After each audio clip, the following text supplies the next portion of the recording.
Surendra Yal there. Well, still pretty desperate circumstances in many parts of Nepal. And on the line now is Johan Ernst Nilsson, an explorer and philanthropist and also president of Sweden's Everest Summiteers Association.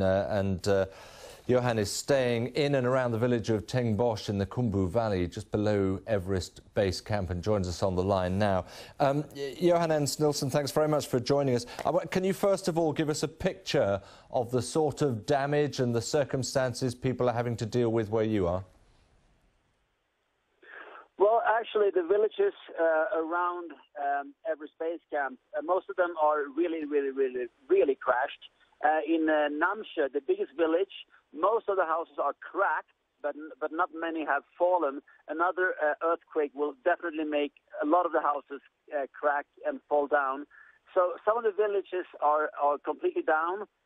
Not so many people are dead in this area. It's mostly damage of houses, but I know that in the area, in the villages, hundreds of people are still dead and missing. So it's still a catastrophe area, and people are still very scared for another earthquake coming. Right. Your mission, obviously, I mean, you've been there through the two earthquakes. Your mission, as I understand it, was to scale the Tenzing Peak. I believe that hasn't been done before. But what are you actually doing with your time now?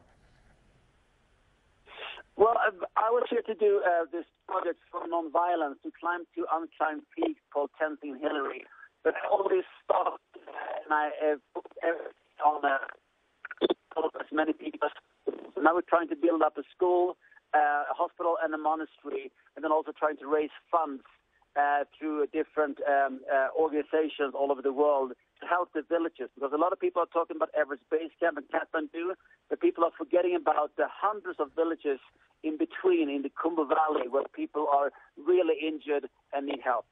I mean, you can provide help now. What about the bigger picture? I mean, Everest is closed again. There are, of course, as you point out, still concerns that maybe another quake could be on the way. Do you think it is about time to leave this area, leave it alone? All those climbers who want to get up Everest should just perhaps take a step back for the moment?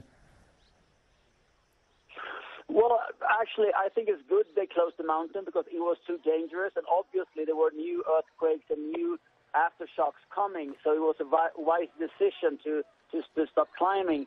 I mean, I've climbed Everest myself, and I must say that the Everest Icefall is a very dangerous place, but I think that it should be limited in some way in the future because you can't have 700-800 people on the mountain in these conditions where they have earthquakes as they have in this country. So it should be regulated in some way. We don't know in what way yet, but it is a very dangerous place, and maybe base camp should be moved for next year. We will have to look into that, but for sure, climbing is going to be different in the future in the Everest area because of the 2 years of people dying. So many people at the same time will change the future of climbing of Mount Everest and in the Himalayan area. That's for sure. Johan Ernst Nilsson, thanks very much indeed for joining us.